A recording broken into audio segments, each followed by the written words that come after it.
I see those big, bright, shiny red trucks just a-trucking down the road. Those big, bright, shiny red trucks just a-looking for another load. Well, it's a family tradition, any Rocky Mountain day. Our fathers before us showed us the way. We work for asphalt cowboys and concrete kings, but that's never been a problem, cause we got diesel in our veins. We've got diesel in our veins. I see those big, bright, shiny red trucks. What's up, JFW family? Welcome back to the Channel 23 podcast. The purpose of this podcast is to reach out and touch the fleet, to engage and inform everyone with all things JFW. Good morning, Dave White and Super Dave Weldon. Hi, everybody. Top of the day. Jim is not here today, and JR is out hunting, so it's going to be us three. And we don't have a guest, if you haven't noticed. We're our guests. Have you noticed? No. Okay. Yeah, so.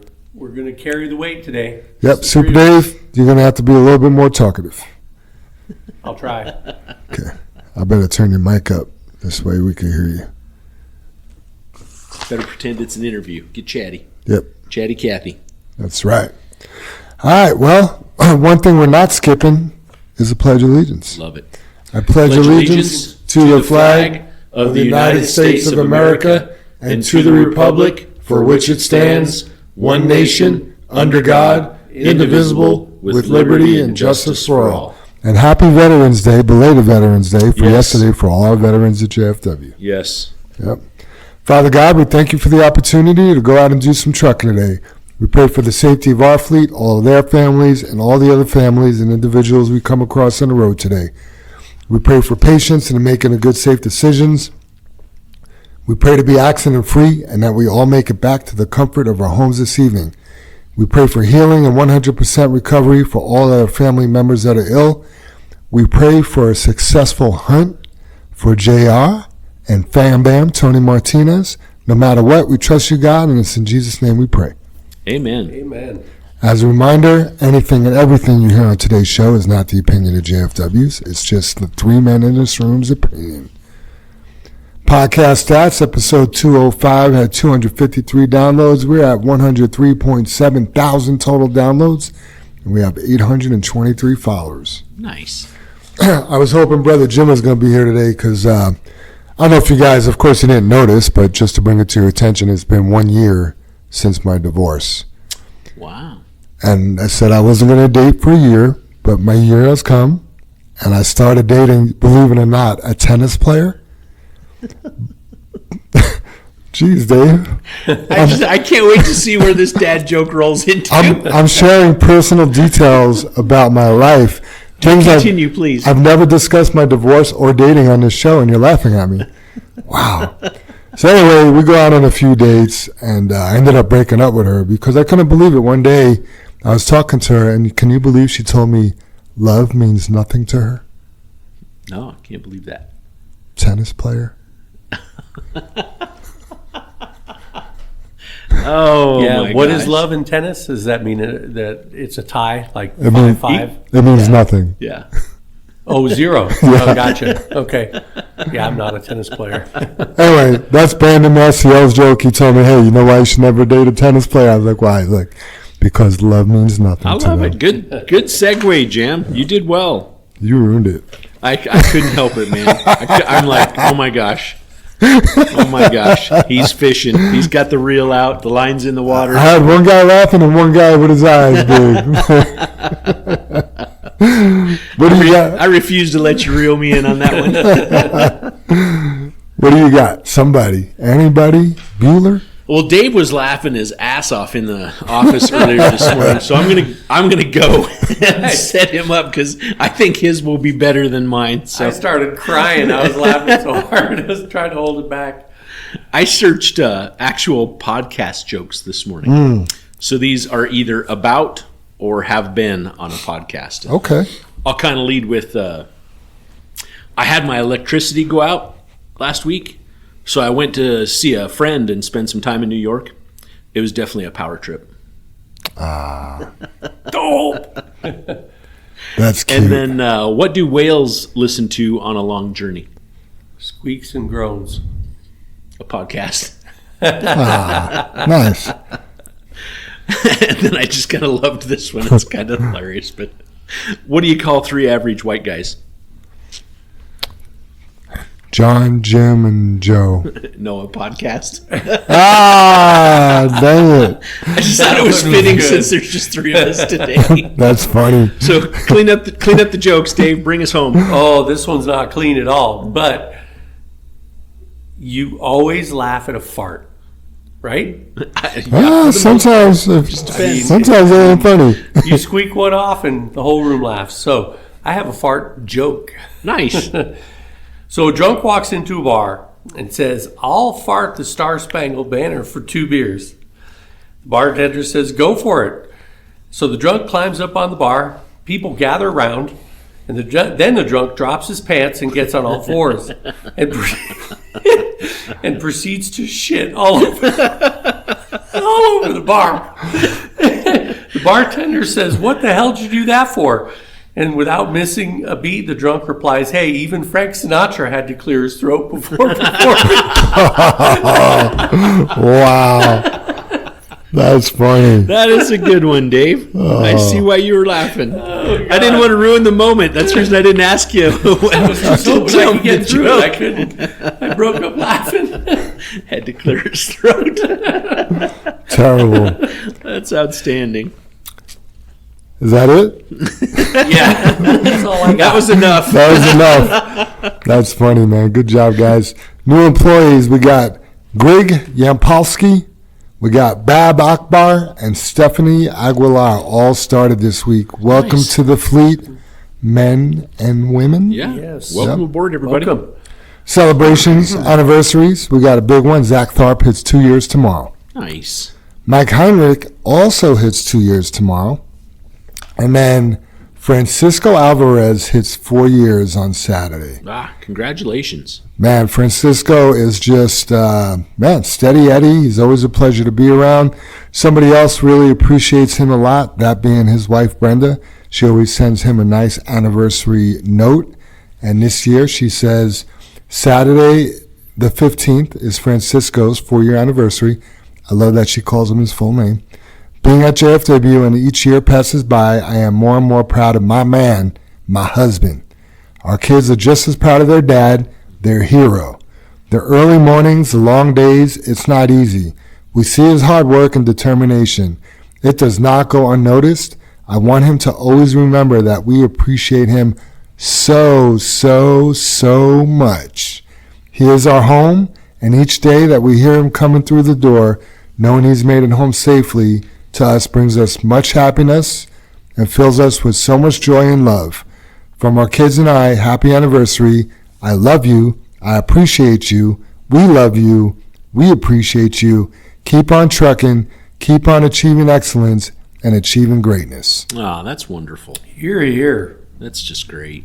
That's awesome. That was beautiful. Man, if you're selling an anniversary here at JFW and you are married, your wife should be sending you things like that. Birthdays. Brent Carter has a birthday tomorrow. Happy birthday, Yep. Brent. Happy Yep. birthday, Brent. Family birthday celebrations. Dustin Courier, his daughter Madison, has had a birthday on the 9th. Derek Jellum's son Tristan had a birthday on the 9th. Tony Martinez's son Alan had a birthday yesterday. Francisco Alvarez Jr. had a birthday yesterday. I think I got one more. Yep. And Matt Cummins, I believe daughter, Jade, has a birthday on the 14th, which must be Friday. Nice. So happy birthday, everybody. Outstanding. We got a whole list of shout-outs today. Linda wanted to give a shout-out to the whole dispatch. Well, Linda wanted to give out a shout-out saying, the whole dispatch team is finally back after my time off and Oswaldo's time off. Would like to thank Oz and Tracy for all their hard work while I was gone. Tracy was part of the 2 dispatcher team for 3 weeks while Oz and I took turns being off. Special thanks to Tracy. I so appreciate you both. Yeah, they strolled through that, made it look easy. Yep. I'll tell you, they are a well-oiled machine. You know, we used to have 4, and it seemed it was screwed up every day. And now those 3, man, and with the new Sidekick app, and they struggle a little bit with getting accustomed to that. And then so many drivers are calling, well, my Sidekick won't do this, or I can't swipe, and they get into their computers and figure it out without even a bump in the road. Yeah, it's So, outstanding. yeah, good job, everybody. Yeah, I like how helpful they are 99% of the time. Just all the problems they face and trying to keep a cool composure and, Yep. give people what they need joyfully. They serve joyfully, don't they, Jim? I mean, it is impressive. Yeah. It is Yeah. impressive. Good job. I've learned some things and taken some stuff out of their book to serve a little bit better. And, Absolutely. Yeah. not put my personal emotion and thoughts into what I'm doing. Yes. Because you could do that around here sometimes. I want to give a shout out to Marco Gutierrez for improving his safety score and efficiency score. Marco, he was, let's just say he was hard charging there for a little bit, and he now has a 97 in safety and a 100% in efficiency. That's awesome. That is. Congrats, Marco. He Well- definitely had a heavy foot, didn't he? What was cool is, we were in the fuel aisle, and he looked at me, he's like, my scores have skyrocketed. And he was pretty proud of that. And I was like, doesn't that feel good to be talking about something positive? Right. Instead of, Yeah. us telling you what you need to do better. Right. You know what I mean? Yeah. He's like, yeah, it really does. So That's great. I also, And wait a minute, I'm pretty sure he's making more money now. I bet he is. I bet he is. That's Yep. When he fantastic. sees that 9% safety bonus, he will. Right? Yeah, I was telling him, there's a driver here that's gunning for you. He's like, yeah, whatever. I'm like, she said she's going to be better than you. We'll see, was his response.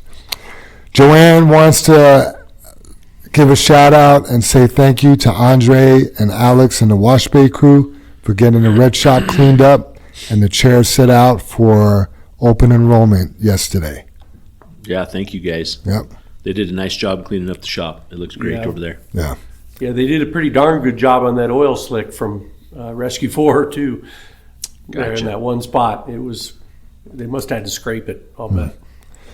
Zach in 0094 says he wanted to give a quick shout out, but there's nothing quick about this one.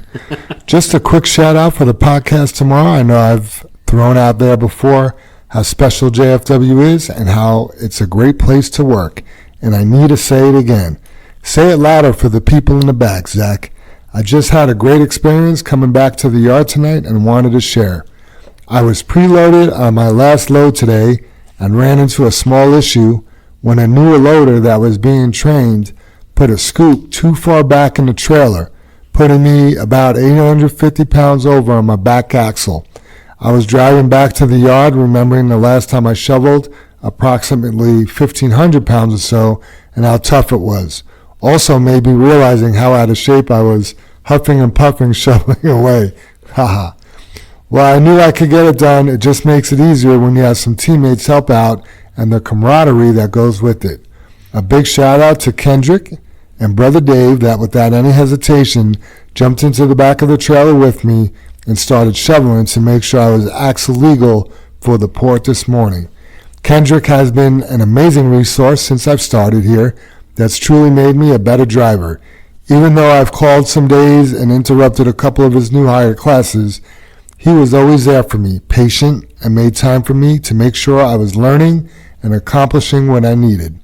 That's what makes this place so special. The guys we get to work with on the road around town who have each other's backs, and the leadership team looking out and stepping in to help when things get tough, acting as a family.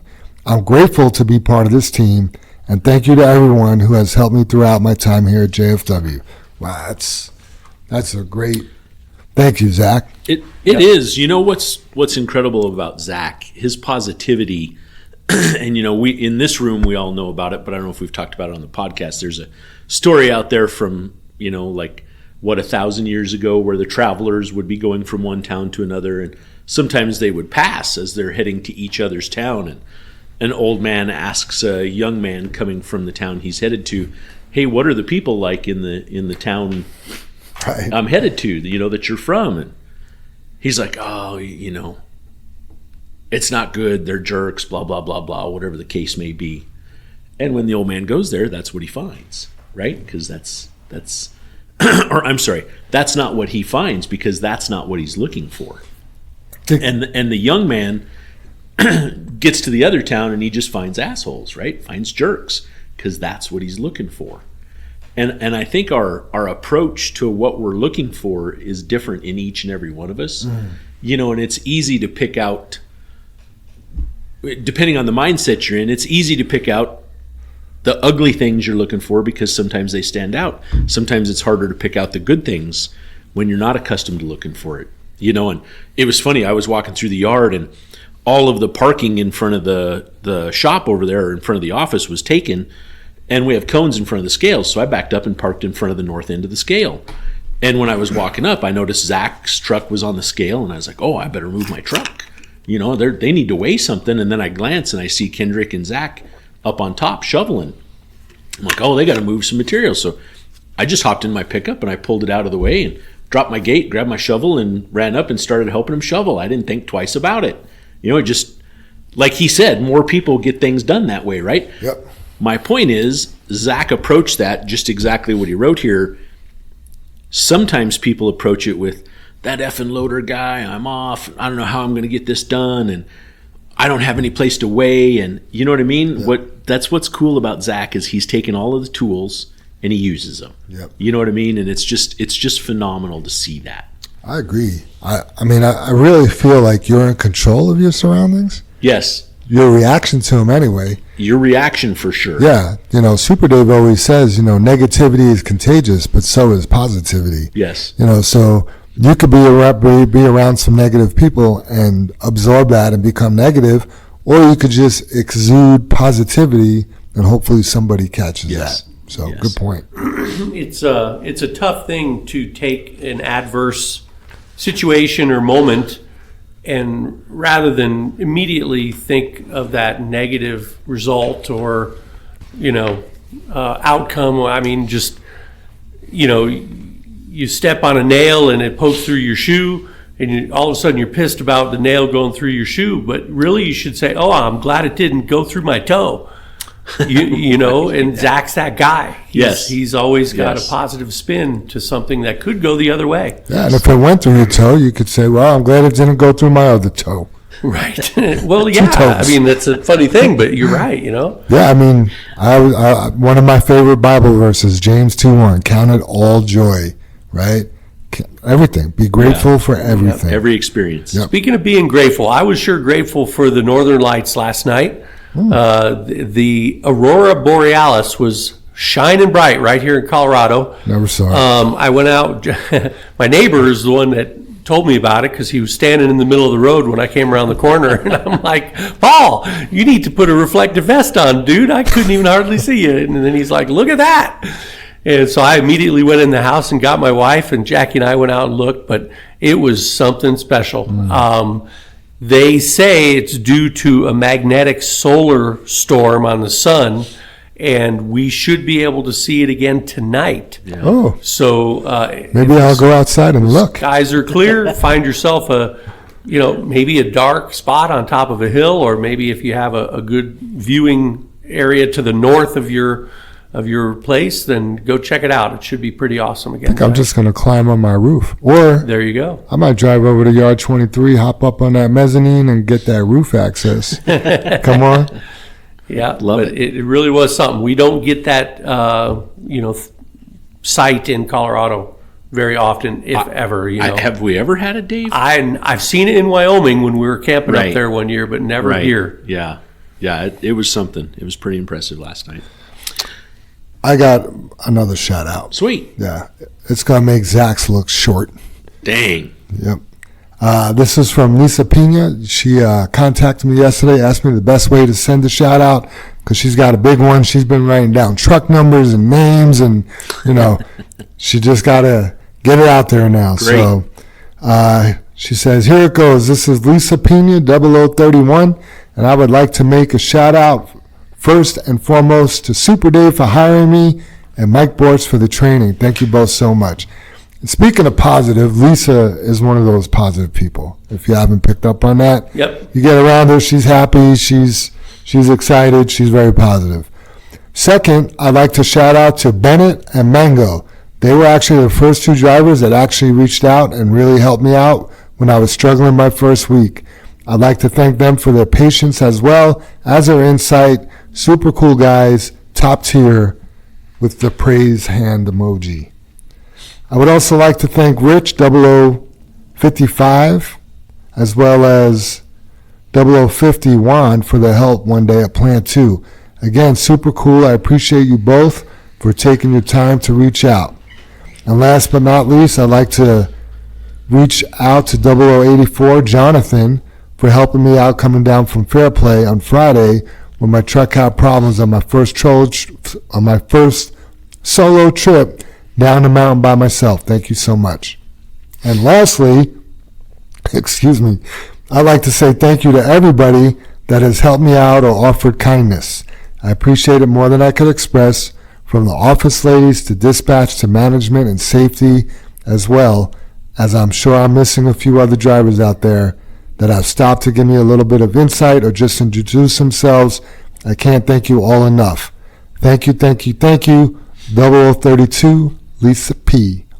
But wait, there's more. One more, Jam. I missed a shout out to 0079 for helping me out at Young Ranch. I wasn't completely lined up with the scale when I was trying to tear in, and I had to back up when it was really crowded. Elvin jumped on the CB and helped guide me back. Just wanted to say thank you again, Elvin. So sorry, Jam. Have a great day in the podcast. Lisa, you never have to apologize for giving shout-outs or anything around here, really. So appreciate the words. That's great. Yep. Yeah. That's great. I got a couple more to follow up with, Jam. I Great. wanted to toss a shout-out out there to Joanne.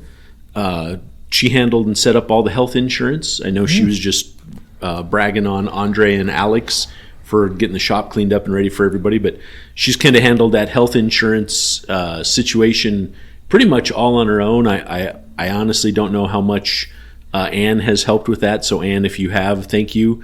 But I do believe Joanne has handled the majority of that, and that's just an undertaking. You know what I mean? Making sure everyone's enrolled, who's applicable, getting everything straight, dealing with Kaiser, dealing with our broker, just the whole 9 yards. There's just a lot there. So shout out to you, Joanne. You know, you were here at 0:30 when we started yesterday morning and had the lights on and was all ready to go. She was so tired last night. I bet. She goes, I don't know how you guys do this every day. Right. And then I have one more shout out. I don't know his last name, but I met Roman at Yard 23, I think on Monday or Friday. I don't remember which Garcia. day. Roman Garcia.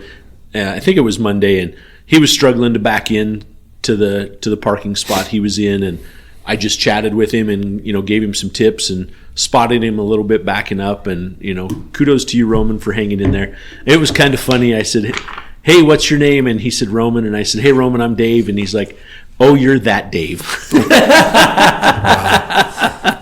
And I was like, okay, I guess I am. You know, can I help? Can I help you back in here? You know, because the main thing is we don't hit anything, you know, so yeah. I actually talked to Valentino yesterday. I said, well, how's Roman doing? And he says, yeah, he's coming along. So many times, just like if you're playing a piano or something, you got to practice. Yes. Practice will make perfect. If Yes. you want to get better at something, practice. Yep. And Roman's been practicing. He's starting to get it. He originally just couldn't visualize which way and how much to turn the steering wheel to get the trailer to go the way he needed it to go. Yes. And so he's doing much better. So Good. It'll keep practicing, You gotta Roman. practice, You'll get Roman. it, buddy. You got a whole great big yard you can practice every day for an hour every day, you know? Yeah, and you get to practice backing up every time you get loaded. Yep. So, Yep. well, Absolutely. every time you unload, I should say. Yeah. there you go. Any other shout-outs, guys? That's it for me. I'm sure I missed somebody, but hopefully I'll catch him next week. Yeah, I got to give a shout out to Valentino, because when we were talking on the phone yesterday, he just had the greatest thought. And Mike Bortz has told me this too. When you're training somebody, you have to understand how that person learns and how their absorbing what you're trying to tell them. If you feel that they're not getting it when you're trying to explain something, you need to change direction. You need to try to attack it from a different way and explain it differently to them. And Valentino's like, yeah, some people learn, this way, other people learn that way. Everybody's different. And you have to transition during your explanation process to get them to absorb it. And he goes, yeah, I just love doing that. Yeah, you certainly just can't keep saying the same thing. Absolutely. If they're not understanding it, just repeating the same thing. That's the definition of insanity. Shift gears. If you say the same thing and expect a different result. Yeah. Right. Yeah, some people are visual. Some people have to get in the seat and do it. Everybody's different. I like a combination. Yeah. Yep. All right, let's get into the discussion topics this week. Number 1, register on Employee Navigator and sign up for 2026 benefits by Friday, November 14th. That is this Friday. Yep. We have 129 employees who have not started yet, and this was as of yesterday, and only 45 completed. These are your benefits. If you miss open enrollment, that's not a good thing. Yeah. If you want benefits, I can't believe that 129 people don't want benefits. So get on there. It's pretty easy. I do know there was some problems with some people getting on. They've tried and couldn't. But if that's you, bring it to Joanne's attention ASAP and let's get it fixed so you can get on there and get your benefits. Yeah. There's a link that she sent out on Connect, and it's on the homepage. And that was Monday, Jim? Friday. I think it was Friday she sent it out. Just scroll down the homepage to where it explains the benefits page that you need to sign up. The link is right there. It's a live link. You just click it. It takes you there. But she's also sent an email out to everyone that explains, because if you don't read the email, you don't know. It's not a password, but what is it for our company code, Jim? What's it called for the company code? Because I know it's capital, like JFW. Capital, like our identifier or something. Yeah, something like that. If you don't have that, you can't get logged in. And it is a code. It's JFW True. Yes. And I had to go back and look for that. Me too, Dave. I felt pretty stupid. That's the reason I'm bringing it up. Yep. Like, okay, I was told to do this, but I didn't read it. Yep. And then after you do that, it'll take you to the JFW page, and you have to create a password and a user ID. Right, but it walks you through all that once you're logged in. And once you're in, you can see all of the plans, you can see your costs, you can see everything you need. Yeah. And it's unless you have questions about it, it's 5 minutes. Yeah. You know what I mean? You can literally rail through it in 5 minutes. So take 5 minutes tonight, take a break during the day, do it, whatever. But get signed up for that. It's critical to what we do. It's critical to your livelihood. It's easier than logging into the clearinghouse. Right? Yeah, and just to clarify on that identifier that Jam's talking about, I think you're spot on. That's what it's called, is identifier. But it's capital JFWT. So there's 4 capital letters, JFWT, and then it's small RU. That's it. Like for truck. Yeah, right. So capital JFWT and then a small RU. Sweet. I have been sending out self-coaching videos to many drivers with Dale loading trucks in the loader and JR being gone. You may have received a video or 2 from me instead of your coach. Nice. So please watch those videos and self-coach so we don't have to sit down for a meeting. That would be helpful. Shout out to... I have some closing thoughts on that, Jay. Nice. It's funny, because obviously, we do these podcasts, and it's not like we sit down and collaborate on everything, but we send in our information. So it's outstanding you bring that up, because those are some of my closing thoughts. I just feel with Jim gone and you guys not sharing a brain, me and you may have synced up a little bit. We had to be there. I want to give a shout out to Ryan Cloyd. Cloyd, is that how you pronounce it, Dave? Cloyd. Yep. I saw Ryan, and if I see you and I know I've sent videos, I'm like, hey, by the way, I've sent you some videos. Well, he came in this morning. He wanted to know, like, hey, I watched the videos. How did that affect my safety score? He was very engaged that's great. And receptive, and I just love that. Yeah. Because we send these videos out, and it doesn't feel good, to send out, 20, 30 videos a day for coaching. But man, if everybody was just engaged like that and wanted to know how to improve and how it affected his score, and looked me in the eyes and said, well, that won't happen again. I mean, that's really what we're looking for. So shout out to Ryan. Yeah. Congratulations, Ryan. Thank you for doing that and being engaged. And he's still a 97, and his efficiency was even higher. No, he was a 93 and a 97. Excuse me. Okay. So that's still outstanding for being new here. There was just like a couple things he wasn't like fully aware of. Okay. Like, even though we may have trained it, like, we feed people with a fire hose. Yeah. And then now it means something to him. Yeah. But then the rest of the stuff, like, there wasn't excessive speeding. There wasn't, 30 following distance alerts. Like, he's a good driver. He just made some policy choices that could have been better. You know what I mean? So I get it, yeah. I think he's going to be one of those guys that I would be willing to bet a cheeseburger that won't happen again. I bet he gets 8% this month, but he'll get 9% next month. I bet. So. Outstanding. Thank you. Yep. Good job. Okay, let's see. From Joanne, safety bonuses are going out on Monday's check on 11/17. So nice. There you go. Bam. Rock tub drivers, please pay attention when you're getting loaded. This is not directed at any individual rock tub drivers. It's been a problem forever and a day. Those trucks, when they get loaded, it's a little different than somebody just dumping sand or 3/4 wash in your truck. And without you guys having a load gauge on your drive axles, you may want to pay attention. Trailer axles. Excuse me. Thank you for the correction. Without you having a load gauge on your trailer axles, you may want to get out and see what they're putting in your truck. We had a driver a couple months ago that no longer works here, was not paying attention, was on their phone when they were getting loaded, got loaded, pulled away, jumped on the interstate at 101,000 pounds. So that was a $9,000 ticket. So when we ask you to pay attention, at least be looking in your mirrors, if not out on your step or, some places you can't get out of the truck. I get that. But pay attention to what's happening. Pay attention to, are they taking care of our equipment? Did a rock fall off and hit the tarp? Did they hit the tarp with a bucket? There's just so many things that could go wrong with loading those rock tubs. We just need to be a little bit more careful. Yeah, keep in mind that load, because the rock tubs on those rubble loads, they don't even get a ticket. They just get a load and go. Right. And I guess I want to kind of break it down a little bit. That load is a manifest. You know what I mean? It's, you have to pretend you have a piece of paper, and that piece of paper, it's just like an airplane manifest.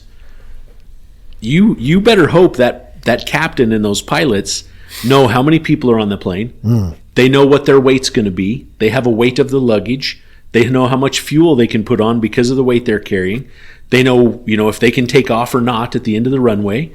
We're the captain of our ship. We talk about that all the time. So it's critical. What's going on. You can't, getting loaded just isn't a time to tune out. Right. You know what I mean? And I guess we can back up to Zach Tharp. He went in and he told me, hey, it's a new loader operator.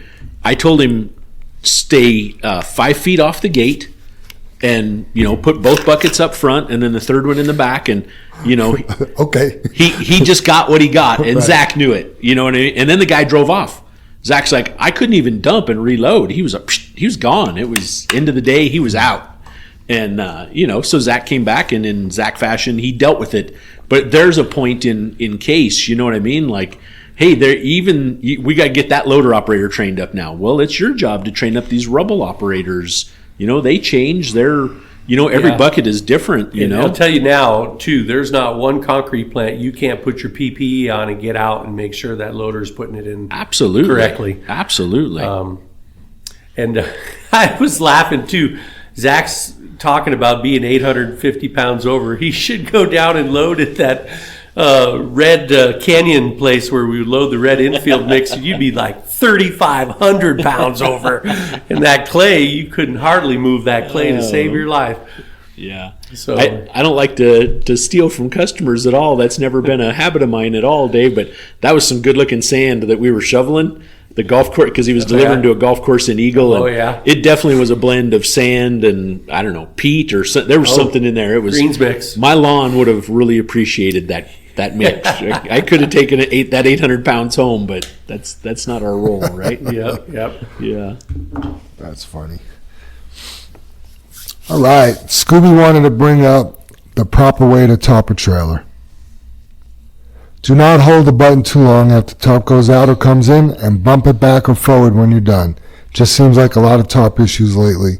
What Scooby's talking about, and you should have been trained on, is, we'll run, once you get loaded, you're going to run your tarp all the way out, and it's going to stop. We want you to, as soon as it stops, you stop. Don't keep holding that button down. That's a pretty powerful winch motor. So powerful you could rip the bolts out of what it's bolted to.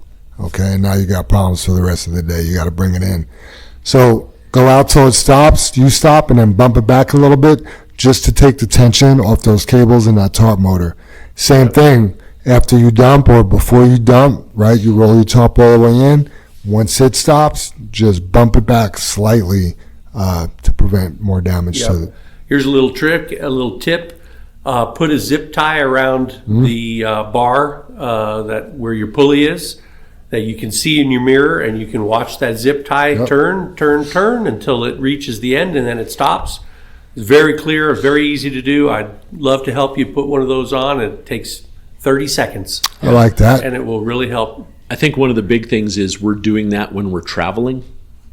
So we're having to focus on driving. They're driving. And looking in the mirror rather than, stopped. Right. So take a second and be stopped, or wherever the case may be. There's always a line you're in somewhere, waiting to dump, waiting to load, whatever the case may be. Try and focus on those moments. I have heard a lot of guys, Dave. I mean, I would tell you more say this than not, but when you hit that tarp switch, it interferes with the CB. I was going to say, turn to squelch. Some of the trucks do, a little static. It'll so you get some type of feedback, no matter what it sounds like. You're getting feedback when you hit that switch, and then everybody says when it's all the way out or all the way in, the noise stops because the motor's not turning anymore. So then they give it a click the other way, which, so long as you have your plan. But the big thing is, like Scooby's saying, take the pressure off of that motor. Yep. That's the big thing. It bends the bar. Oh, it does. It flexes it. It puts does. It puts it in a torqued motion. And, sure does. I mean, I've tried to explain it before. Put your arm up and flex your bicep. You can only hold it so long before you have to let go. I know Jam walks around at least 10 hours a day. If he can't get 12 pretty soon, I can do it for 24 hours a day. You just can't hold it there that long before it stops, right? So something has to stop on that equipment, meaning it breaks, right? So it shears the bolts off. Yeah. Now, if that was a Cub Cadet, never mind. Well, it'd have shear pins then. Right. Scooby also wanted to please ask the drivers to pick up their garbage in the red lot and stop hitting the blocks. Those are not bump stops. We're pushing the blocks all the way into the fence. I noticed that too the other day. Man, you go down that road, one's pointed this way and another one's pointing the other way, and you're like, dang. I know it's kind of funny, but it really isn't. At the same time, that's basically a backing accident. Right. If you're hitting the block and pushing the block, if you just hit it, that's a backing accident. Yep. If you hit it and you push it and you don't know it, that just pretend that was a car, a building, a person. You're not doing it right. Yeah. The thing is, there's no reason to get that close to the blocks. Right. I'll do a pre-trip back there with a test drive, and you can't even walk between the trailer and the block. Right. It's 2 inches away. Yeah. And there's just no reason for that. We're actually trying to figure out, because the blocks look so bad back there because they're constantly backed into and twisted and turned. What's that going to look like at our new yard? So we're trying to think of a way. What are we going to put back there that we're just not constantly maintaining? Right. So. Yeah, we need a trip wire or a trip trigger when they hit it with their trailer wheels. The strobe light comes on, and that means stop. There you go. That doesn't cost nothing.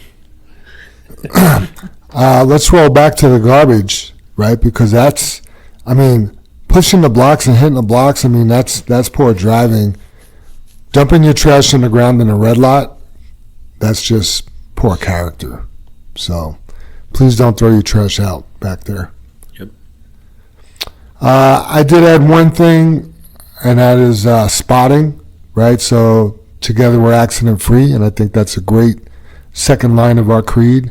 To me, there's a proper way to spot somebody, whether they're new or they're not new.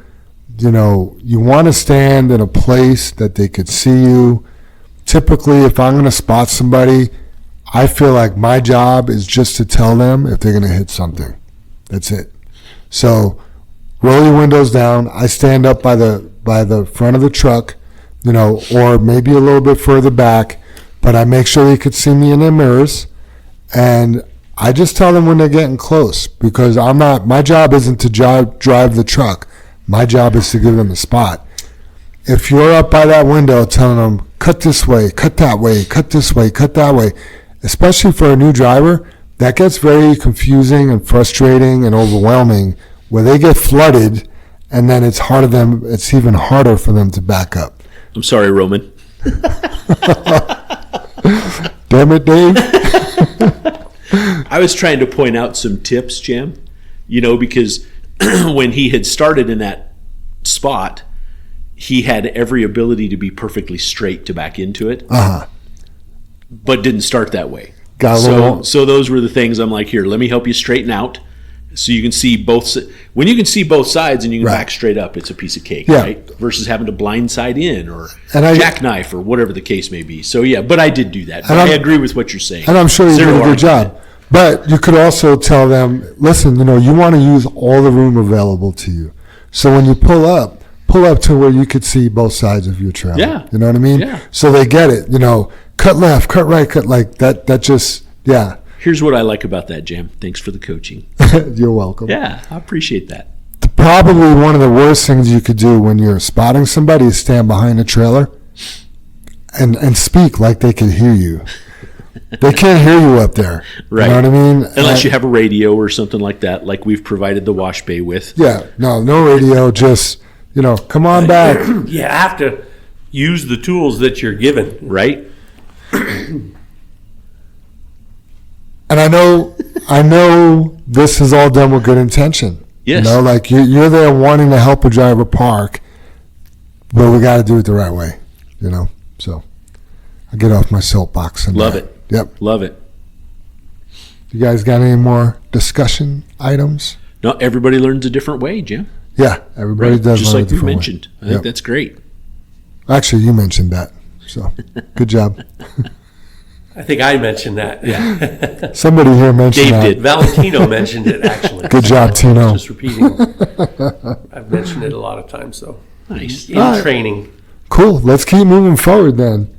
Anything going on at Yard 23? I know. Well, I'll let you take the floor, Brother Dave. I mean, gosh, since last Wednesday, we poured 2/3 or about 3/4 of the parking lot out front. Sounds like they're going to pour the other half either Saturday or before. So the parking lot will be done. And then the steel crew got their crane back yesterday. So they were able to put the beams and every single girder. That was a holdup there, huh, Dave? Yeah, it was starting to slow things down. Let's see. On Monday, I think Scooby and Kendrick put another 18 or 20 tons of rock on the roof. So I think when I say the main part, the largest part of the building from the office to the wash bay wall is almost completely roofed in. Do we run out of room on the ground for the rock, or our bins are full? Why are we putting rock on the roof? Good place to store it. Nobody will see it up there, Jim. Yeah. Believe it or not, I do have an answer for that, because it took our GC a minute and us, but what he's come up with is, so they put the beams and the girders down, right? That's the skeletal structure of it. Then they just take sheets of tin, lay tin down. So there's nothing, and the tin is welded to the girders. Okay. It can't come up, but there's nothing else there, right? We don't insulate the inside, we insulate the outside. And they basically put down 2 sheets of styrofoam, which is the insulation. Okay. Right? So there's nothing holding the styrofoam down. They put a rubber, it's basically just a big inner tube that's all glued together, and they cover that insulation So they need something to hold that down, because if the wind comes and gets underneath it, it'll just tear the roof right off. Oh, wow. So the rock is solely there just to hold the rubber inner tube and the insulation down. That's Gotcha. it. That's the only reason the rock goes up there. And what size rock is it? Inch and a half. Okay. Yep. And then how thick, how many inches of rock? No more than 3 or 4 inches tops, Yeah. Jim. About 4 inches. Yeah. Okay. If you walk aggressively on it, meaning digging your toe in like you're trying to walk fast through it, You reach the rubber. you just go right to the rubber. You Oh, know what I wow. mean? Your foot just peels out and it's right Oh, to wow. the rubber. Okay. What There's blows me away is the weight. And think about it, throw 2 feet of snow on top of that. right. Oh my gosh, that's strong. Right, or those the water girders, or anything, The yeah. engineering is Yeah. Yeah, we're trusting you, Drew. Trusting you with our lives. Yeah, it's kind of funny because I just learned Monday there's once they get the roof on, they need to come back where the 2 wash bay walls are, and the roof, the girder system will attach to the walls, and it supports the wall, but they have to create a glide because the roof will flex. So it can't be bolted to the walls, but there's a bolt through it, and it allows it to slide up and down like a box. Like if you just take a C channel and go over those wash bay walls I got a and good put a bolt visual. through it, they need to allow that roof to go up and down. Interesting. Yeah. And why just there? Well, it helps hold the wash bay walls in case someone hits it, Dave. Oh, nobody hit those walls. I know, I've said that before. But I just, why wouldn't they do that on the whole building? Because there's trucks Because going in and out of all the bays. All the girders are welded to the walls. Nothing is welded to the top of the wash bay walls because they go the other direction. Oh, Yes. gotcha. Yes. So every 8 feet, they have to have one of those blocks. Like I'm calling it a slide block for lack of a better term. And they have to literally drill through 8 inches of concrete and put a 7/8 inch bolt and not tighten it down, but tighten it so it's still loose enough that that roof can go up and down. Nice. Yeah, it's How'd they figure engineering. that out, Engineering you at its know? finest. Yeah. I got one more roof question. Yeah. How thick is the styrofoam? It varies because they build what's called crickets, and I don't know why they're called crickets. I'd have to look up the definition of that. But a cricket is just a spot in the corner where the roof meets the wall, Okay. and it's built up thicker so it can drain out to the drain openings in the sides of the walls. Gotcha. Are you learning all this as we go? Yeah. Just from Yeah, being I mean, over there? some I know, some I don't, Jim. Gotcha. But yeah, the majority of the roof stuff I'm learning as we go. I was up there and spent about an hour up there Saturday. Nice. It's You climbed that little ladder through that little hole? oh hell no, we took the lift up. Wow. Dan, I was looking at it and I had all these questions, and Dan and I were waiting on some mixers to show up, and he's like, "Do you want to go up there?" Yes, sir, I do. All the please." time. Yes, sir. Yes, sir. Yeah, I met Dan Saturday when I was Yeah. over there. He's a good dude. Yeah. seemed Hey, there's a pretty down to earth. I thought There's you a know? there's a shout out to Dan and his brother Drew. They're our GCs. They're third generation in their business, like we are. Their grandfather started it, and it's called Fred Fleetmeyer Company. And you know, anything we ask those guys, they instantly reply, "Yes, sir. Yes, sir. Yeah, absolutely. We can do that." And I haven't ran into anything they've said no to, or even remotely hesitated in saying yes, sir. That's awesome. You know what I mean? And it's funny. I'm like, Dan, I could learn a thing or two from you. You're just so instantly pleasing when we ask for things. And he goes, you know, and I said, I know it's a change in the plans. And he goes, he was kind of funny. He had a few foul words to say about plans because he goes, those are just suggestions in my eyes. We're going to build you what you want. Wow. And I was just like, oh my gosh, I've enjoyed working. Both Jim and I have really enjoyed working with those two guys. They're phenomenal. Yeah, you hit the jackpot when you found those guys. Oh, we did. We got so lucky, so You know? blessed. Yeah, for sure. So stuff. more on the update. We're kind of just off in the weeds. Off in the there a weeds. little That's bit. what we do. Looks like the majority of the windows are put in. Nice. Yeah. They poured Jam's favorite thing. They poured the mezzanine yesterday. I'm gonna live up Which, for there. those of you who don't know what the mezzanine is, that's just the second floor. But a mezzanine is an open area with a view. Is that how the definition stated it, Jam? mean, I forget exactly. I could pull it up. Yeah, and all that means is on the second floor, when it says it has a view of below, we have an open area where the stairs go up, and you can see from the break room upstairs down to the stairs. That's basically the What you got, Jam? A mezzanine is an intermediate floor built between two main floors of a building, usually between the ground and the first floor. It doesn't extend over the entire floor area, so it's often open to the level below. There you go. Yep. In warehouses, theaters, or offices, mezzanines are used to add extra space without expanding the building footprint for storage, seating, or offices. Yeah. So in our shop, we have a mezzanine right here. We do. Yeah. The upstairs Yeah. part. Yeah, for sure. Yeah. This for is sure. this is just upstairs, okay? So anyway, that was poured yesterday. That was about 50 yards. And I had, I've seen line pumps being pulled going down the road and, sitting in parking lots for 20 years, but I've never seen one in action. And that thing is like a fountain. Yeah. When that concrete started coming out of the end, you're used to a pump truck where the hose is hanging. Right. Right? This is laying on the ground, and they take and wrap a tie strap around it. Yeah. And this guy wraps his wrist and makes a fist, and he's got a glove on, and he's holding on to that thing like he's going to rodeo a bull or something. You know what I mean? And he's got another guy helping him with another tie, halfway down, and they're pulling it and moving it, and it was pretty cool to watch. I mean, I got some good videos of that. Do you know anything about the mix they used on a mezzanine? I do not know what they used for the mix yesterday. I know it was. I would assume pea gravel, wouldn't you think? No, it To actually. run through a pump like that? Dan actually reached out, and I swear it was over an 1.5-inch rock, but it was kind of funny. It was elongated, so it fell through the 3/4 screen. But it was. I mean, I would almost tell you it was 2 inches long, but definitely river rock. That's all I can tell you. Not crushed. It was all river rock in that mix. Interesting. Yeah. It must have been a pretty big pump. It was just a trailer pump. They pulled it up there behind a pickup. It must have been a pretty big one, though. Oh yeah, Yeah. to push that stuff. Yeah, Jim. plus, if they were like shooting shotcrete or something like that. Yeah. Oh, that's know. a problem. Yeah, Yeah. if they got those big Yeah. rocks in there. So Right, that's yeah. why it's important, people, or that's why it's important, everyone, not to contaminate our loads. If we get bigger material and smaller material, and they're using a line pump like that, you could screw up their equipment. Right. Right. Yeah. Shut down a job. Absolutely. Blow up a pump. Blow Yeah. up a pump. Yeah. Have 8 yards sitting on site that can't get unloaded or 8 truckloads, Mm. 80 yards sitting on site because the pump blew up from Yeah. a contaminated load. Worst case scenario, the final product fails. The Yeah. cracks or Yeah. it doesn't reach strength, something like that. That's why it's important to do what we ask. You know what I mean? Those trailers need to be cleaned between materials. Yep. For sure. For sure. Yeah, I mean, I'm sure there's other updates in there that I'm That's forgetting good. about, I but like it. that's Yeah, I want to go over Gotta there. shout out those Finnish people.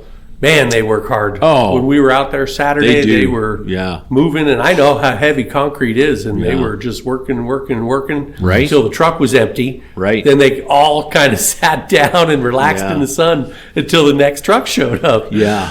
And I bet that building looks great with windows in it.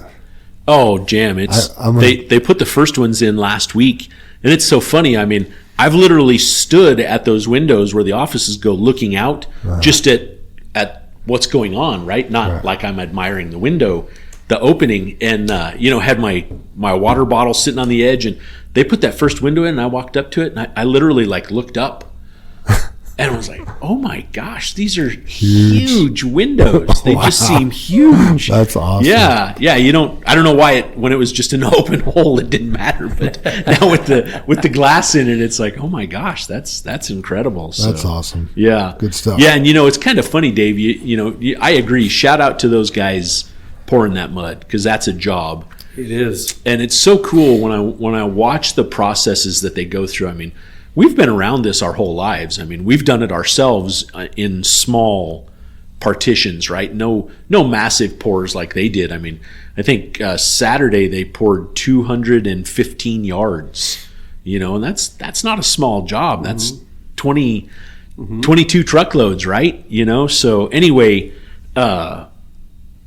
in that process in the parking lot, it's basically flat, but it's such a large area. You run a string line from one curb to the other, and you pound grade stakes in between. Just so as you're out there getting the concrete level, you pull across that stake. Your screed is about 12 feet wide, or some of them are even longer. 2 or 3 guys are pulling those screeds together. And that's how they keep the concrete level, is with those grade stakes. And I kept asking, how are you going to do that in the building? It's not like you can just drive a grade stake in that metal. The mezzanine. Yeah, in the mezzanine, right? I'm like, how do you do that? And he goes, they'll just set up a laser. And I've seen a lot of different lasers. Like, we have a laser for when we shoot grade. You know what I mean? You cut the dirt to a certain height, then you set the laser and you put the reader on the stick of where it needs to be, and that's how you know if you're at grade or not, right? That's exactly what they do. Mm-hmm. They take and they set that laser, they put the instrument on it, set it all up, and they would screet a big area, and then they would check it, but they do it systematically, so they'll always have an edge to run on, because on that building they always had something on a wall that they could leave one edge on. Sure. So they just needed that out in the center. So they would actually strategically build the center row, get it to grade, then turn the screet, and they could just come down that. And so it was very strategic. I mean, it's well thought out, and when you see it, you kind of go, well, duh. Right. But if you haven't seen it or don't know about it, you're like, well, how are they going to do that? Right. That's exactly how they do that. It's tricks of the trade, man. Yeah. It's been phenomenal to watch. Like us when we're dumping in a tight spot. Tricks of the trade. Yeah. Yeah, for sure. Awesome. All right. Moving on to questions from the audience. Ricardo Cordova says, good morning, Mr. Jam. Is there a way we as drivers can see which dates have been blacked out on the calendar instead of you sending out a connect notification? Absolutely not. You know what I thought when I read that? He's at yard 23. How's he going to see our calendar over here? Oh, that's funny. So, honestly, Ricardo, if there was a good way to do it, I would really love to be able to do that. I would love to actually black those dates out. There is something we could do, but it really, I feel, will cause more confusion amongst the fleet. This system was built in Israel, and I feel like their workforce and scheduling operates a little different than ours. In Connect, you can put down the shifts that you're available for, or you can mark down shifts you're unavailable for. The problem is drivers were just marking themselves unavailable instead of requesting time off. We could block people from marking themselves unavailable, but that doesn't prevent drivers from asking for that day off. So really it's extra work, and it doesn't solve the problem. One thing we are trying to do, Ricardo, is keep that list of the blackout dates short, meaning once they expire, we're taking them out. So when you go into Connect Team on your home screen, if you look at the announcements, there's a place where you could go to look at podcasts, where you could go to safety. There's a tab for blackouts. If you click on that tab, it should have all the blackout dates right there, and we're going to keep that list as short as possible and get rid of the expired ones. So, sounds like a good idea, Jim. Yeah, I mean, I feel like it's the best that we could do right now with what we got. Connect Team has been a blessing. It's been working really great for us for most things. The time off module leaves a little bit to be desired. But you never know in the future. I mean, these apps are always, coming out with new updates and upgrades and new things. So I hope that answers your question. And if you didn't know about that tab and you can't find it, or if anybody else can't find the tab that I'm talking about, feel free to hit me up and I'll show you. Also, if you're confused about that and you're getting ready to take time off and you want to know about blackout dates, feel free to give me a call on the phone. I'm happy to look them up for you. But I would suggest you look for the blackout dates before you request time off, because every once in a while I get a call, hey, I'm trying to request this day off, but it's blacked out. Yeah. There you go. Yeah. So. Great question. Yeah, absolutely. Yeah. Keep them coming, Ricardo. Safety topic of the week. I wanted to discuss 3 points of contact. The reason this comes up is we had a driver get injured a year ago from not having 3 points of contact. There was a fall. Driver fell off the top step of his truck, hit his head, and has been out of work for a year. So when we talk about having 3 points of contact, it's not just some, safety jerks trying to control your every move. It's to prevent you from getting hurt. Head injuries can be very serious, and we're not even sure when this driver will be able to drive again. So it's not just for us to tell you to do it. It's for your own safety. It's real. It is. It is real. And it was literally getting in the cab of the truck I thought he was washing his windows. with the door open. I don't know. Neither here nor there. What I understand happened is he fell backwards off the top step of his truck. So, Gotcha. or the next step down. Either way, Yeah. falling on your head Yeah, hurts. either way, falling on your head, you could die. Yeah. Yes. Absolutely. Yep. Yeah. If you have a brain bleed and they don't catch that quick enough, you got problems, bud. Concrete hurts. Yep. Even recycled asphalt hurts sometimes. True. Hard as rock. True. All right, Brother Dave. This next one's yours. Yeah, we run into this a lot, and I don't think we talk about the specific movement of it. So, say you get out and you pull your tailgate valve, right? You put your PPE on, you get your hard hat on, you get your vest on, you climb back in the truck, you dump your load, you let the trailer down, you jump back out, you close your tailgate, you're letting the trailer come down and hit the saddle before you pull off, you're ready to go, you've swept the gate, PPE comes off, whatever the case may be, but you need to reset before you drive off. And what I mean by that is, so many times you just hop back in that truck, and what if someone pulled up on the right side of you and they weren't there when you went back to close the gate, or whatever the case may be? So the reset that I'm asking for is literally grab a hold of the steering wheel, be prepared to move, but look in both mirrors. Think of, where am I at? What do I need to navigate past that's near me that I need to focus on? Is my seatbelt on before I start driving? Am I on the right CB channel before I start driving? That's one of the fundamentals when we're taught when we first get our driver's licenses. Sit down in the car, put your seatbelt on, adjust your mirrors, be sure everything you have is focused and set to you. And I think the reset is called, you almost need to pretend someone else was in that truck versus you last time. Because even though you didn't change, the elements around you may have. So we had an accident earlier, it was last week, and it was right after dumping. And I it was preventable, of course, but I guess what I'm leading up to is, I think if we had done the reset, meaning really focused on what we were doing, because as we were traveling, we were putting our seatbelt on, and I'm guilty of that. I'm not pointing fingers. I'm just saying, I wonder if this would help, to do that reset, to be fully prepared and only focused on driving while driving. Yeah. Not, I need to get my seatbelt on. I need to enter my ticket. I got a text. You know what I mean? It's almost distracted. Answer somebody on the radio. Yeah, it's almost distracted driving, right? We need to be focused on solely what we're doing to prevent these things from happening. And I think a reset every time you get in that truck and go to move would be a good idea. And I think it's hard to pull off, but I think it's crucial to at least talk about and put in everyone's head, make everybody, kind of think about it a little bit. I agree. Yeah. There is a reset page in the training book that goes over that. Yeah. Is that what it's called? Yeah. Wow. It's every time you get out of your truck, you go into 7-Eleven, you go into McDonald's, you get out to have your ticket signed, you check your truck out. Yep.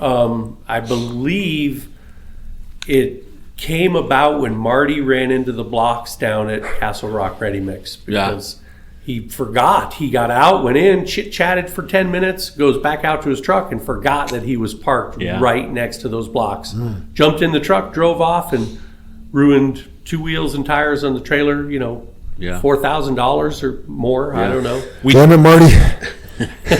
But it's important, because you need to know, like you say, what if somebody parked right next to you? Yeah. What if you did park next to a fire hydrant and then drove over it, And so, I mean, Brandon has a policy with all their safety, not just their safety pickups. Everyone in a vehicle team, they have to set a cone on the passenger side of their hood. And it's just a little cone that needs to be up near the windshield. Yeah. So they're required to, before they get in their vehicle, they walk around the back, come up the passenger side, they grab the cone off the passenger side of the hood, then they come around the front, get in the vehicle and go.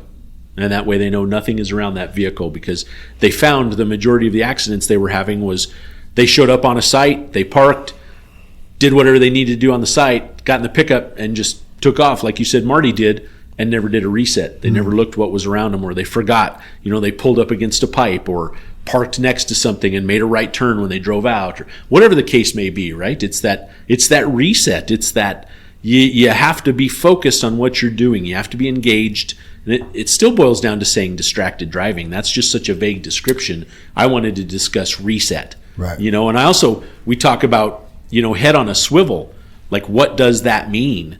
Well, your head is swiveling from side to side constantly. We run into that a lot when people are backing up. Mm-hmm. They're super focused on one mirror when they're about to smash something in the other mirror because their head's not on a swivel. Right. They're not looking. Yeah, they're hyper focused on one thing, which that's not the reset we're talking about. But I'm bringing up the definition of something. That goes back to not letting your eyes linger too long at something. Yeah, Keep your eyes moving. Got to keep those eyes moving. Yes. So yeah. everything around you is moving. Absolutely. Yeah. Yeah.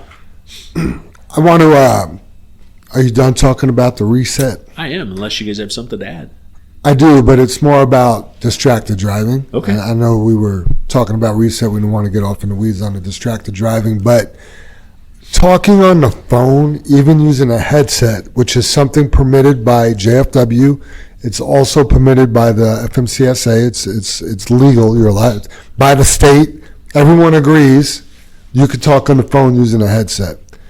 Not my insurance company, not USA. They have a driver app where you get discounts for achieving certain scores. Wow. And I have a non-owner's insurance policy because I don't own a vehicle right now, right? But if I when I went and rented that camper, something happened, I'm covered. Or, God forbid I hurt somebody, I have my own coverage, to protect my assets. But it's really cheap. It's like $50 a month, right? Or $160 every 6 months, whatever it works out to. So anyway, I'm like, oh, driver score, bonus, discounts. I'm like, heck yeah. Well, my score's never too good because I talk on the phone a lot while I'm driving. I just that's when I'm driving home, that's the time for me to catch up with friends and family. And, sure. There's certain people I speak to on a daily basis, and my score is just stagnant because of phone use. But it's not phone handling, not texting and driving, just talking on the phone. They don't agree with that. And I'm like, geez, we work for a transportation company. Even JFW allows that.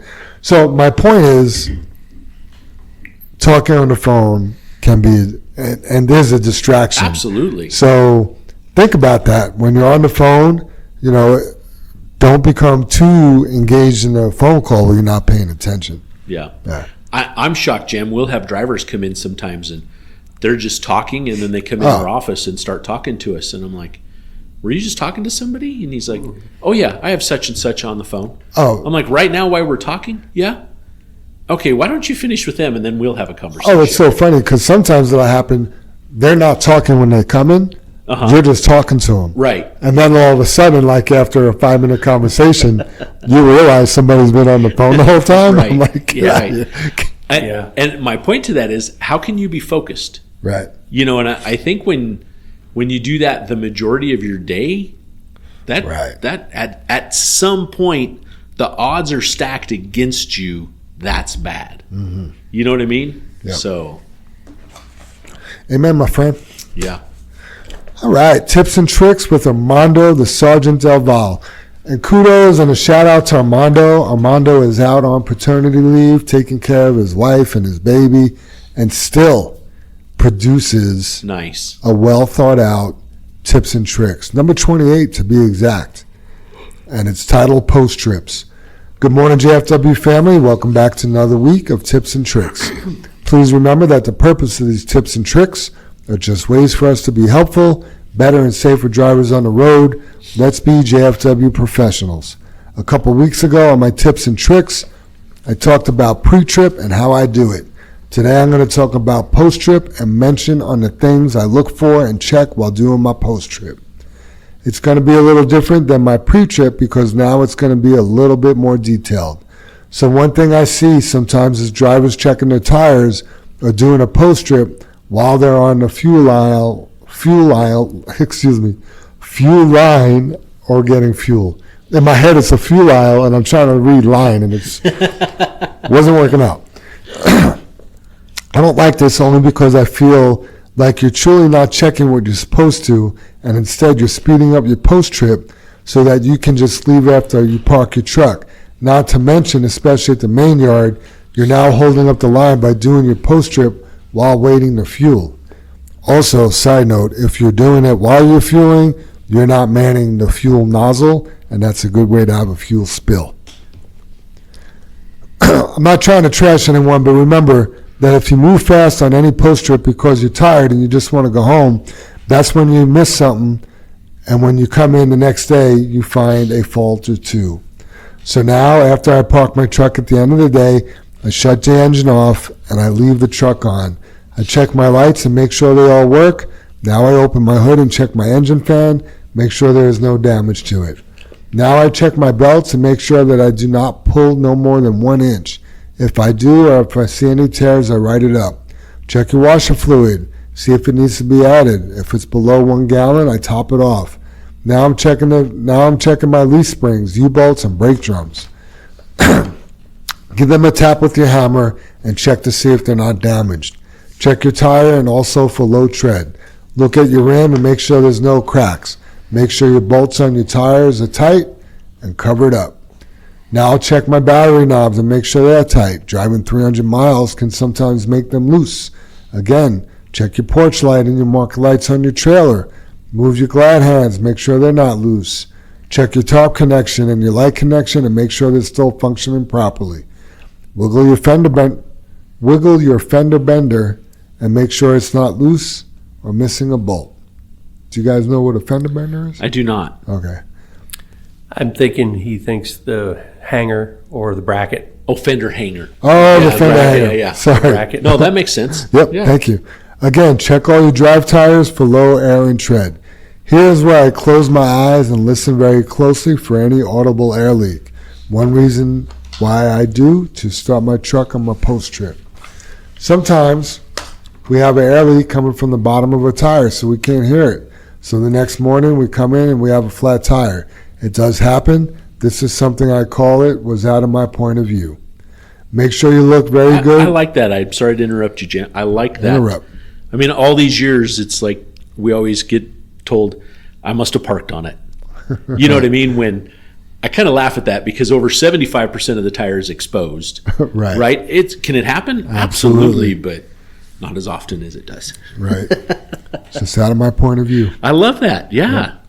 I'm going to use that. Use all your senses. Listen.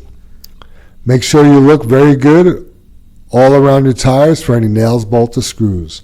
Look in between your jewels for any objects. Look at your rims and make sure they're not damaged. Again, check your bolts and make sure they're tight and have a cover on them. Now with the winter here, open your tailgate, watch your airbags deflate, prop your tailgate open, and push in your valve. Remove your hammer, slowly letting the tailgate sit on your dog ears. Look at your DOT sticker. For me, I want to make sure that 90% of my DOT sticker is showing. If not, I'll write it up. Check your DOT all around your trailer. Again, for me, it's 90% on my driver's side, rear, and passenger side. Check your brake lights, three little red marker lights, and make sure they work. Check your super singles and listen for any air leaks and your hub oil. Look at your rubber seal. If you see a lot of tears or missing seals, write it up. Look at your rims and look under your trailer and check your air lines. Listen for leaks and look for any objects that is underneath. Coming around to the passenger side, I just do the same thing I did on the driver's side. Now I'm back in my truck. I start up Big Red and check my switches inside my dash. I like to clean the inside of my cab with disinfecting wipes and blow all the dust out of my cab. I'll wash the floor mats if I can, and please take your trash out. Only if I'm empty, I'll turn my PTO and close my tarp all the way. raise my trailer up to the first stage and then bring it down and open my tarp all the way. Disengage my PTO, turn off my CB and my company radio, and turn off my truck. Now I'll release all the air through the air tank and do the same with my trailer. Finally, shut off my battery switch on my truck and call it a day. If there's anything that you feel I missed, please share it with everyone. Please let me know on Connect Team what you think about this week's tips and tricks. Thank you all again for listening and for the positive feedback. Let's start doing things the JFW way. Until next week, Armando the Sergeant Del Val, 0073. Together we can be better. Thanks, Sarge. Good job, Armando. As always. And thank you for your service. And thank you for your service. I know you led with that jam, but we definitely a special thing here. We have a lot of military personnel that are here. And yeah, I wonder if special. Armando made his rounds. Typically, on Veterans Day every year, he goes and gets free food everywhere. Yeah. So I was talking to Alex in the wash bay over there at Yard 23, and he works at. Well, I guess I don't know if I should say that so nobody picks on him, but anyway, he works at a restaurant before he comes to work, which I'm just so impressed with that kid working. Right. He's got a full-time job, a part-time job, and all sorts of stuff. And he said they opened at 11:30, and people were waiting outside the door to come get their meal. That's interesting. So cool. Yeah. Awesome. Yep. Soup, what do you think? You want to hit us with that high road hauling? I can do that. Let's do it. I have one handy. I do. So, I don't know. Every once in a while, you need a little motivation. And in this situation, Abraham Lincoln was trying to give a little motivation to a West Point cadet. So keep in mind this is 150 some odd years old, but it still applies today. So Honest Abe says to this cadet, "I am older than you. I have felt badly myself and know what I tell you is true. Adhere to your purpose, and you will soon feel as well as you ever did. On the contrary, if you falter and give up, you will lose the power of keeping any resolution and will regret it all of your life. No one said that being successful in life is easy. It certainly isn't. Unfortunately, many people give up before they even give themselves a chance to succeed. What's the point of persevering if you just give up in the end? Well, there are many reasons why perseverance is a good thing. Perseverance is important because you'll always face challenges in life, and it's a skill that pays off. At every stage of life, no matter who you are or how many goals you achieve, there will be barriers and obstacles that block your path. To overcome these challenges and move forward, you need perseverance. It's easy to give up when things get tough. It's easy to lose hope and think you can't make it through a difficult situation or time in your life. It's much harder to persevere. Many things can dissuade you from pressing onward for fear of failure, pain, or loss. We want to sidestep the obstacles that make the road rough. But it is the rough road that your perseverance will smooth out in the long run. If you can persevere through one tough challenge, you have the skills to keep moving forward in the future. These skills include self-discipline, determination, endurance, intelligence, vision, and purpose. These are your ingredients for success. These are your superpowers. Do you know anybody who has succeeded in anything without pushing through tough situations or setbacks? No, nothing worth achieving is gotten without cost. And that cost is time, energy, effort, focus, and determination to succeed, hence perseverance. And I love this quote. I say that every week. But anyway, this week the quote is, "In the face of life's challenges, only a bird's eye view of time reveals the nature of failure," reminding us that the fleeting snapshots are incomplete. Rejections are just stepping stones on the path to growth. Amidst life's twists, remember to hold on to your purpose. Uncertainty too shall always pass. And that was spoken by Justin Kampf, PhD, and I don't know who the heck he is, but nonetheless, very, very wise words from Justin conf. I like that. That's so crazy because, you're talking about West Point. I actually had surgery at West Point when I was in the Coast Guard. Yeah. And I'm like, well, how long has West Point been around? Been around since, I want to say, the early stages of the Civil War, right? Give me a year. I'll go back farther than that. I'll say like 1780. Oh, you're so close. I was going to say 1786 for some reason, Jam, but I don't know why. Well, you were 22 years off, and you were a little bit closer. But the United States Military Academy of West Point has been around since 1802. Wow. Founded March 16th, 1802 by an act of Congress signed by President Thomas Jefferson. Location, West Point, New York on the Hudson River, to train officers for the U.S. Army, especially in engineering and military science. I got to tell you, all the places I've been to for medical care, West Point has been the absolute best. Wow. Yeah. I mean, I had like 5 nurses taking care of me. I mean, it was amazing. They also gave me like 90 Vicodins back then because there wasn't an opiate problem yet. But I believe that's how it started. No wonder you thought they were so good. Right. Good high road hauling, Super Dave. I'm like, where are you going? Yep, perseverance. I'll tell you what.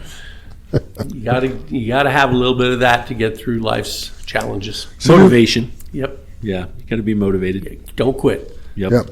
Remember the word motivated. You may see it later. That's all I can tell you. Motivated by Abe Lincoln. Yep. Final thoughts, everybody? Yeah, only because I mentioned them earlier, Jam. I kind of jotted some notes. Yeah. And I kind of have a bit of a story that I found interesting. So Great. At some point in life, we all need coaching. You know what I mean? We either have a mentor or a friend or a neighbor or, I used to love that show with Tim the Toolman Taylor. As funny as it was, he was always in his backyard and he was always in trouble or done something wrong. And wasn't it Hal, whatever his name was? Hal, the one that you could never see. Right. He always had a hat on and the fence, you could just see his eyes. Yeah. And he always gave him some advice and was like the fix of the show, right? Mm-hmm. And that was that guy's coach, right? Everyone needs a coach. So, and it doesn't matter whether it's in life, at our job, home life, or anything in between, but we generally get coaching from one of 2 ways. And the first is like school, right? We all went to school. That's essentially coaching, and we're taught, right? We're taught to do math. They coach us on it. We're taught to do, science or understand it, and we're coached. Mm-hmm. And or as we get older, sometimes we can't go to college to be coached or educated, so we start right into our trade or our profession or our career that we have our sights set on or that we're interested in, and hopefully that comes with a mentor or a tutor or a coach, right? Mm-hmm. So I have this neighbor, and he's an orthopedic surgeon. He's got at least 15 or 20 years experience, so he's pretty comfortable with his craft. And as I'm talking to him, he kind of catches me off guard because he's like, Dave, I want to get better. I feel stagnant, like I could be doing other things. And I'm like a different career, like you don't want to be an orthopedic surgeon anymore? And he's like, no, I want to get better at being an orthopedic surgeon. And I said, well, don't you have all the up-to-date training? And he's like, well, yeah. He said, we have to keep up our medical requirements, right? And I'm like, okay, well, he said, I feel like I need a coach or someone to help me. And anyway, make a long story short, he goes out and finds a surgical coach or someone in that profession. And he hires him, and he says, hey, I want you to watch me do this surgery and just critique me. And this is a guy that, he can do like 5 to 10 hip replacements a day. Damn. Like just can blow through that. So if everything's set up, right? He just goes from surgical room to room to room to room and is replacing hips or knees or whatever the case may be, right? That's just how he's wired. And doctors are mechanics, man. They are. Well, orthopedic surgeons are, Jam. Great. I mean, yes. But yes, I'm with you. I agree. Yeah. I mean, high level. Yeah. But I mean, when you talk about that, I just imagine somebody doing 5 tires. Yes. You know what I mean? Yeah. No, you're spot on. Sorry to interrupt. No, you're good. You're good. That's why I wrote a lot of notes. Like I filled a page here. So Great. Anyway, so he has this coach come in and watch him, and he's like, I'm just going to do this simple surgery. and I'm really good at it. He can't find that much, So he does the surgery, and he's pretty proud of himself. Like, I bet he doesn't even have a tip, or like whatever. Maybe you should change the temperature in the room, is what he was thinking, or something silly like that, right? Dave, I got to interrupt. They keep it cold in there. He's a good dude to openly know that he's got to accept some criticism there, right? Right. He's going to get some coaching. Absolutely. Yeah. Maybe. Yeah. So anyway, yeah. This is the funny part. So he finishes and he hooks up with the guy. I don't know whether it was exactly after that or the end of the day, end of the week, whatever the case is. I don't know how they had that set up. And he's like, well, what do you think? And this guy pulls out like a page and a half of bullet points and notes. And the surgeon is like, come on, it couldn't have been that bad. And he goes, well, no, nothing bad. But he goes, you want to do better. Yeah, he said, did you happen to notice halfway through the surgery that the lamp was moved and the light wasn't shining directly on the cut anymore, and you were working in the dark? Did you notice that? He's like, no, I didn't notice that. He goes, well, that would make a difference. You might be something in there you couldn't see anymore because the lamp wasn't perfectly placed. It was moved. Oh, okay, all right. He says, I also caught, and he said, I recorded it for you, and he said, I can go back and point it out. But he said, through the surgery, he said, you tend to lift your left elbow. And he said, I don't know if it gets tired, because you don't do it in the beginning, but like halfway through, you start lifting your left elbow. And he said, that doesn't allow you to maintain your specificity, I think is how he said it, of where you're working, because I picture you like planting your elbows and then, moving something or work, right? He's got a scalpel, whatever. I don't know what he's doing in there, right? Whatever tools he's using, right? And the guy's like, no, I didn't notice that, And he's kind of wowed by all of these bullet points that he finds.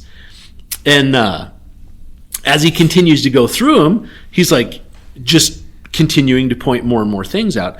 And again, nothing big, but that's when he realized, oh my gosh, I made the right choice. Wow. I need to be coached. When I think I'm at the top of my profession, I do need to be coached. And, when you really think about it, the greatest athletes in the world are coached. You know what I mean? They are. You sit down, and every athlete, it doesn't matter whether you're an Olympic athlete, whether you're a high school athlete, it doesn't matter. I've watched my son be coached for 15 of his 20 years. You know what I mean? He didn't really start swimming until he was 5. And I've watched him be coached every day of his life. Wow. And he is, I'll brag on him a little bit. He is so receptive to criticism or critique. You know what I mean? I don't want to call it criticism because that sounds bad, but they're like, hey, you're doing this. If you do this, you'll be better. Right? So you take that and you watch these athletes. You can watch any football game, and at some point during the football game, they're going to show the quarterback when he got off the field. He's sitting on the bench. He's got his iPad out. He's zooming in. He's looking at plays. He's looking at what he did, or what the defense is doing to him, and realizing, hey, if I change this, they won't be able to do that. That's a little bit different scenario, but they're still critiquing themselves. You can't tell me Peyton Manning didn't sit down and watch game film and go, man, if I'd have done this, they couldn't have got to me. Or if I'd have done this, it would have ended better. Sure. I can and look at himself and go, I can be better at that. So what does all this mean? It means that when we care about things in life that we do, be it our job, our marriage, our family time, or anything else, that we should always try to be better. I truly believe our Samsara program helps us be better. You can actually receive video footage in situations that you could do better in if needed. Point in case. It's so funny. We never talked about this, Jam, right. And you bring up Ryan. Yep. Walked right in this morning. Hey, I got those videos. Yep. How did it affect me? What can I do better? And right there, superstar in my eyes. Yep. Right? Superstar. So imagine if we all had a coach helping us navigate driving down the road, helping us make the decisions that we need to make so we could be better. And, here's just a simple scenario, right? Simple scenario. You turn on your right blinker. Did you let it blink 3 to 5 times before you started to move over? As you were moving over, did you take the time to lean and look, as our safety has no blind spots, bracelet recommends? Are you wearing your bracelet? Do you think about that when you change lanes, right? When you were moving over, Did you do it slowly to move into that lane in case there was a vehicle there that you didn't see, and you just merely bump it and no one gets out of control? Right. Or do you change lanes so aggressively and so fast that if you're to hit something there, you're going to shoot it right off the highway? And unfortunately, that's probably the majority of the accidents that we've had when we change lanes. We're aggressively taking that lane. Whether you think you are or not, we are generally aggressively taking that lane. Yeah, pit maneuver. Absolutely. Anyone can be bumped and maintain their lane. When you smack them and push them, it never ends well. So always slowly change lanes. That's just, one of the things that we talk about. It's as simple as looking out your back window when you dump to make sure you're level so you don't tip over. Did you take a chance, or did you just look in your mirrors? It's the same like the pre and post trip. Did we look for the things that were in our view and not in our view? Did we take a little more time on that? Were we, if we could video ourselves all day long and practice to be better in everything we do, we would be amazing as human beings. The amount of failures that we have in life would probably be very minimal. So I know if there were coaching for running a trucking company, Jim and I would be signed up. In this industry, you need to strive for perfection, and the only way to get there every day is to try to be better. Even if you don't think you need to, you probably still need to. I love So I know we hired a life coach. You guys both met him, Mick Walker. Great guy, changed our lives, for the better, made us better. Pain in the ass going through it because he made you feel as though you weren't worthy in the process. But it changed our lives forever, and I know Super Dave can attest to that because he really worked with Super Dave as well as Jim and I. So he's the one that was able to create our creed after spending so much time with us. So shout out to Mick Walker, and I think everyone can hear and receive information to make them be better, and that's basically all I have. Let that sink in and think about being better today. I love that. Yeah, I'm not even going to try to follow up on that. That's amazing. Thanks. Yeah, you touched on something early on that I thought was kind of neat, and I think it's a noble gesture to offer to coach somebody because you are good at your craft. I like to say a subject matter expert. Yes. And then if you see somebody that you feel you can help, I think it's just so great that you step up and do that. Good because point. you don't have to, right? Yeah. Nobody's pushing you to do it, and you step up and say, hey, I think I can help you. Yeah, good point. Yeah. Doesn't always work in the gym. It doesn't always work here, Jim. How many times have we heard, mind your business, driver, I know what I'm doing, or worse version of that. Yeah, right? I've had it happen in the gym, especially like if I see a girl doing something wrong, they're just going to do it wrong. So, I've actually gone up. I remember one time I saw this girl. She was doing something really weird in the gym, and I was thinking, like, who showed her that? Right. So I go over. I'm like, do you have any questions about what you're doing? And she got pissed. Like, really? Yeah. And she was like on her phone with her boyfriend at the time. It was like really awkward. I'm like, it's the last time I ever offered help at the gym. Yep. So, I get it. But yeah, not to make fun or light of your final thought. It's really great. So. I just think it's always interesting, Jam, how inevitably at some point during the podcast we've come together. Yes. And touched on so many things that are together. Yes. We've spoke about them earlier, whatever the case may be. So, I love it. A final gel.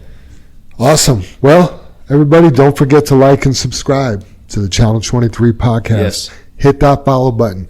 Tell all your friends, trucking or not, to listen to our show. That's how we survive. Actually, that's not true, but it would be cool if they listened. Let's say the creed and get on out. All right. Together we face and overcome all that stands before us. Together we are accident-free. Together we joyfully create honest value for those we serve. Together we celebrate our differences and respect those with whom we work. Together we are accountable for our words and our actions. Together we are the JFW family. All right, everybody, thanks for listening. Have an amazing day and an amazing week and an amazing weekend, and we'll talk to you next time. Have a great week. Have a great day, everybody.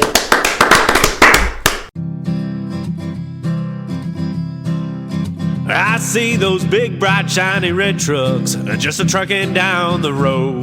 Those big, bright, shiny red trucks just a-looking for another load. Well, it's a family tradition, any Rocky Mountain day. Our fathers before us showed us the way. We work for asphalt cowboys and concrete kings, but that's never been a problem, 'cause we got diesel in our veins.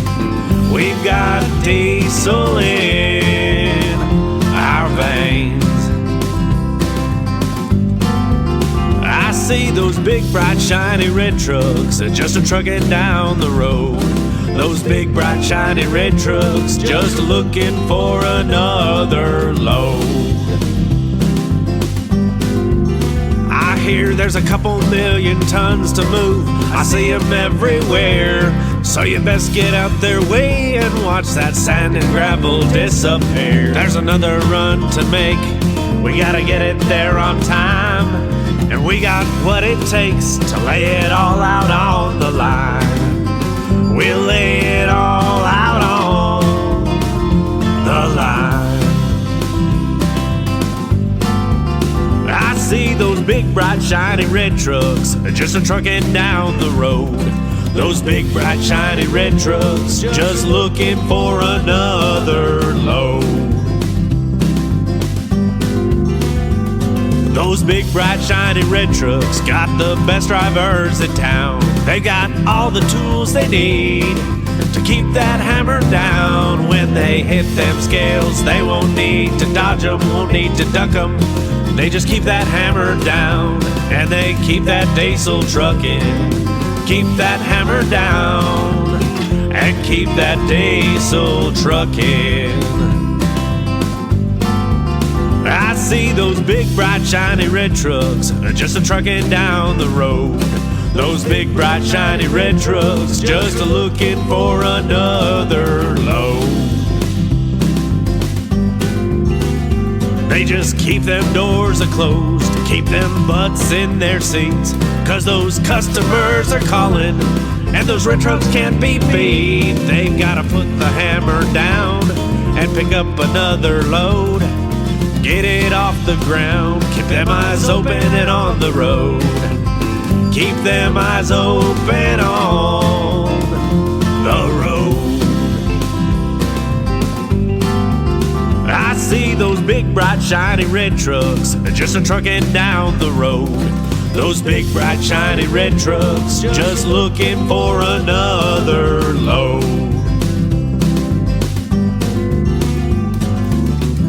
Breaker 23, anybody got a copy on that Channel 23 podcast? Welcome, and thanks for listening.